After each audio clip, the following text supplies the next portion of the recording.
Hey guys and gals, it's your buddy Drew from Living History's Mysteries and Three-Eyed Raven Productions. You know, so many of our myths and legends, our stories, our folklore originated in other countries. And this story is no different. I'm sure just about everybody has heard or read Washington Irving's classic tale about Ichabod Crane and the Headless Horseman, Sleepy Hollow.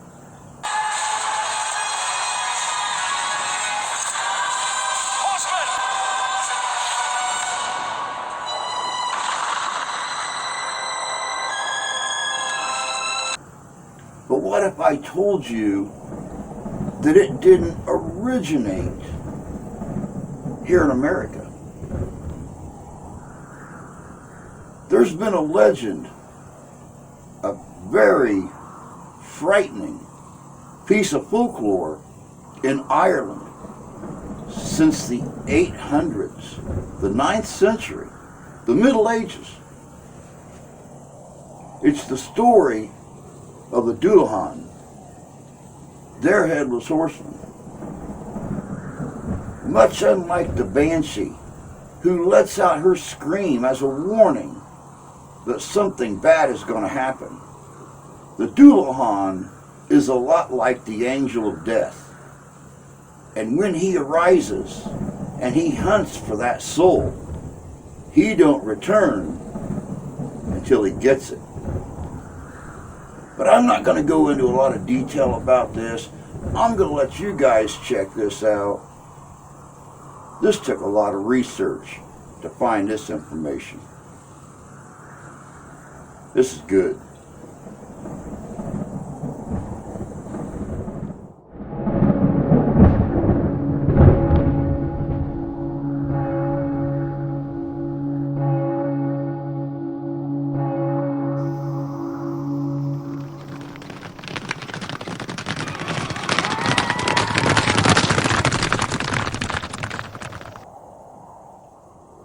story of the headless horseman and how he terrorized Sleepy Hollow, New York, and the schoolteacher Ichabod Crane has got a much more sinister origin. Over 1,000 years ago and 1,000 miles away on the Emerald Isle.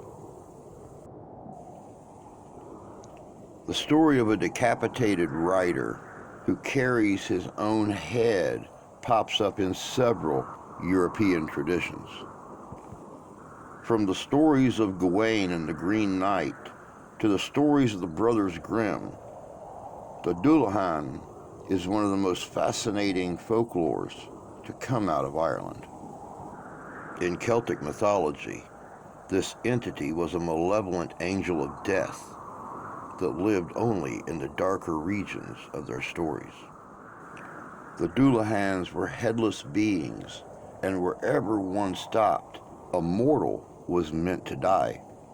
In most of the old stories, this horseman was a masculine being, but there were reports of a female Dullahan, a creature of fairy lore that predicted death.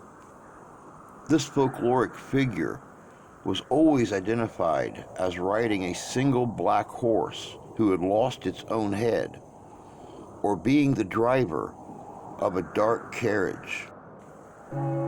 It is rumored that these horses run so viciously that fire eliminates from both their nostrils and their hooves as they hit the ground. The black carriage that he is said to drive is adorned with funeral objects such as pieces of tombstone, human bones, coffins, and skulls with candles inside them meant to light the way of his terrible journey.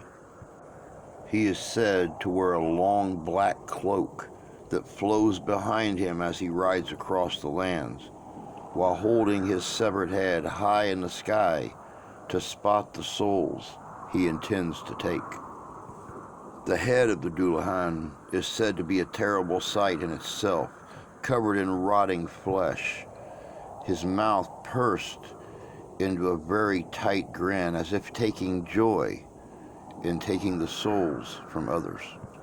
His eyes are said to glow with a hellish fire that move back and forth, searching for the souls that he intends to take that very night. The entity is easily recognizable by his headless appearance, and rumors have run abundant over the centuries at how he lost his head. One story goes that he was a soldier in his previous life, and when captured, was beheaded by the enemy king. The story of the Dullahan and the centuries since its creation has caused the manifestation of many different headless symbols in many different cultures around the world. In every culture, the Dullahan was always said to appear after sunset on certain feast days in late August and early September. This entity's malevolent powers were said to have control over all natural elements, so no gates would stay closed to him. He would simply ride to them, and they would fly open for him. This made people very weary to ever look outside at the sound of a noise after dark. On the nights of certain feasts, when the Dullahan would make his way through towns and villages, people would always stay behind their curtains, because to lay eyes upon him would inevitably cause blindness. This was usually accomplished by the Dullahan lashing at their eyes with a whip made of a human spine, or throwing a large vial of blood into their face. Therefore, those who had the nerve to lay their eyes upon the coachman would pay the ultimate price. The Dullahan never spoke along his journey, except for once, to say the name of the person whose soul he intended to take, and that person would instantly drop dead. The only thing that would keep a Dullahan from claiming his victim's soul was precious metal. A few gold coins thrown on the ground in front of the horseman would cause him to stop. At this point in time, people started actually keeping small trinkets of gold or silver around their homes in case the Dullahan came calling. The Dullahan was depicted in Irish folklore as usually accompanying the banshee, where he would drive the coiste bothar, the black coach, where he would gather his souls he intended to take and take them back to the afterworld. The Dullahan, unlike the banshee, did not watch over certain families. He had only one job: to harvest the souls of those who were passing on. There are tales of the Dullahan even in the later centuries, and scholars ultimately came across these dark tales of a headless rider. Hey guys and gals, it's your buddy Drew with Living History's Mysteries and Three-Eyed Raven Productions.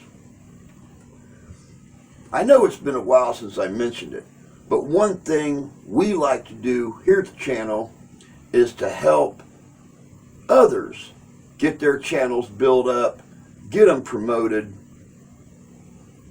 and give them all the help that they deserve. Running a channel's never easy, but sometimes the hardest thing is finding a good intro or even a good outro. No matter if you do history, automobiles, the paranormal, try-on hauls.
It's never easy.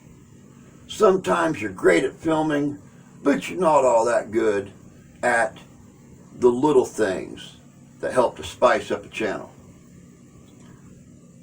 One thing that we do here at Three-Eyed Raven Productions is we help design and create intros and outros, music, whatever, for your videos. If we can be of assistance to you in helping get an intro or an outro for your investigations, your videos in general, whatever it may be, get a hold of us at livinghistorycomesalive@gmail.com. Or you can comment right down below this video, and we'll be happy to get a hold of you and see what we can do to help you to alleviate a little bit of that, how shall we phrase it, a little bit of that pain in the butt that goes along with building a great channel. We're more than happy to help. It's what we do. Y'all take care.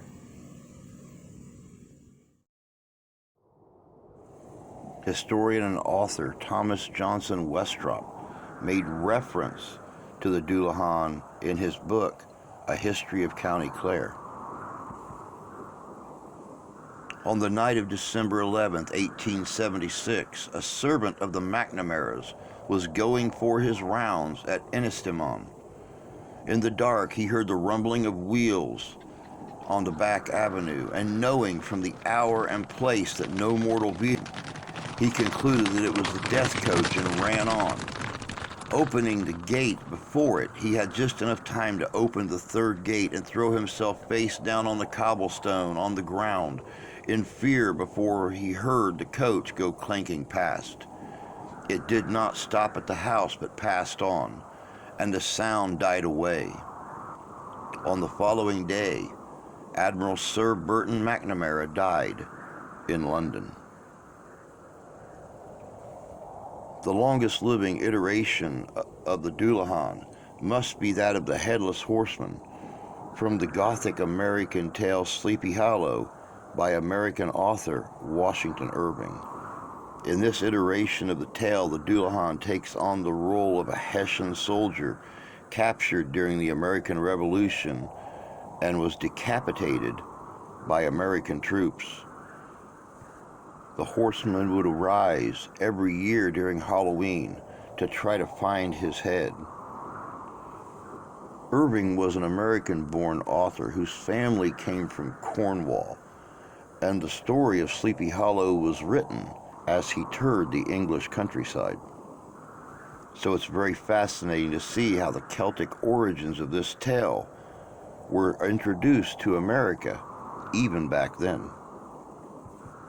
It is also fascinating how the black coach has made its way into modern times in ways such as the story of Darby McGill and the Little People, where the black coach is accompanied by another frightening Irish legend, the Banshee.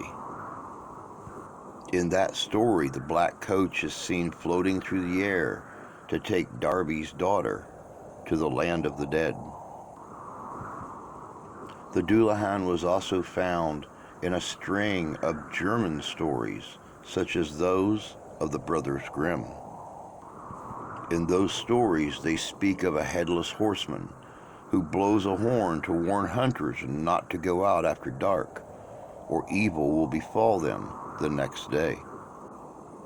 Many have asked in the past why the Dullahan had his head severed from his shoulders. The only reasoning for this found is that for centuries the beheading of corpses was an insurance that their spirits would not rise again and wander among the world of the living. In the Catholic religion, there are depictions of saints walking around with their severed heads to show how they were put to death. As for the time of the creation of the Dullahan story, the ancient Celts believed that the soul existed in the head, so they would decapitate them to dehumanize them. An act which brings to mind another Irish horror legend, Bram Stoker's Dracula, where it was a common practice to bury such an evil being with a stake through their heart to guarantee they never walked among the living. These headless corpses were found in other European countries besides Ireland. In Norway, the heads of corpses were dismembered from the body, and these creatures would return as Dullahan. These mythologies from Ireland have interwoven themselves with other cultures from other countries, and still to this day weave a very tight bond between the past and the present. But as the belief goes on from culture to culture, country to country, the Dullahan can never return to the afterlife empty-handed, so it always manages to catch its prey. As when the death of an individual has been decided by a higher power, there is nothing a mortal can do to dissuade it. As this story has continued to grow and spread from country to country over the last 12 centuries, there is no doubt that the great horseman will live on forever.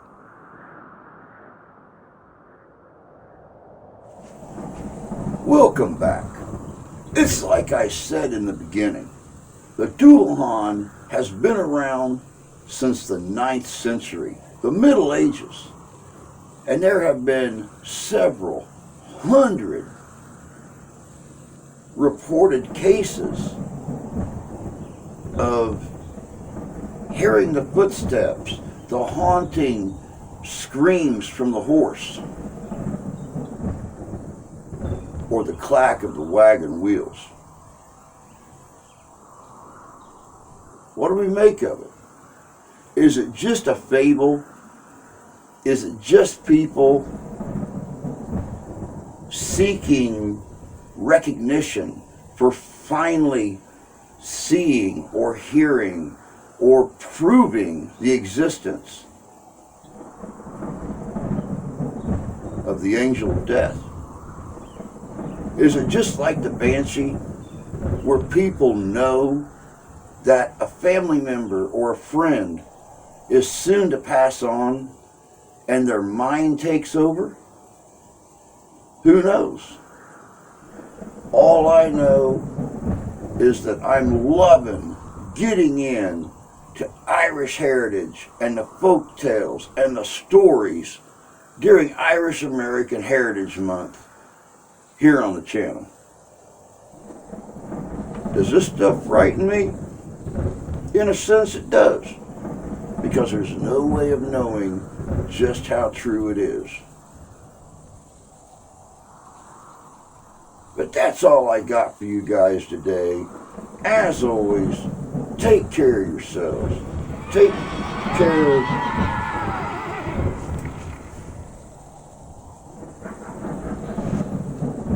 each other. God bless you. God love you. I do. And I'll see you on down the road.